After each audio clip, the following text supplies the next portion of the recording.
Sir hello, good morning.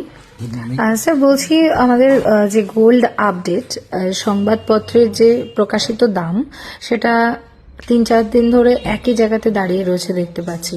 তো এই নিয়ে বিশেষ কিছু আপডেট, মানে সোনার দাম হঠাৎ করে এই একই জায়গায় দাঁড়িয়ে, তাহলে কি এরকমটাই থাকার চান্সেস বেশি আছে স্যার?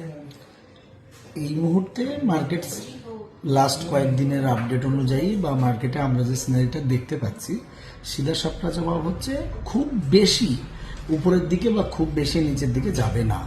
তবে গোল্ড তো এটা নিজেই এর নিজের একটা আলাদা লেভেলের পাওয়ার আছে। যখন মানে মার্কেটের পুরো ব্যাপারটা অ্যাবজর্ব করে তো সেক্ষেত্রে কখনো খুব উঁচুর দিকেও চলে যায় বা কখনো নিচের দিকে চলে যায়।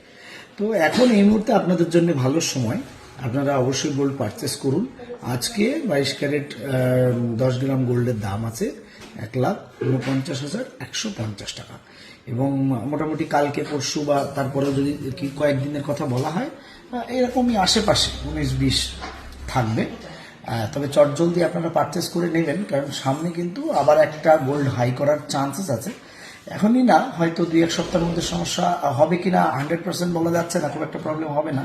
তবে যত তাড়াতাড়ি সম্ভব যদি কারো পারচেস করার থাকে, কেনার থাকে, গোল্ড অর্নামেন্টস আপনারা কিনে নিতে পারেন। Thank you sir.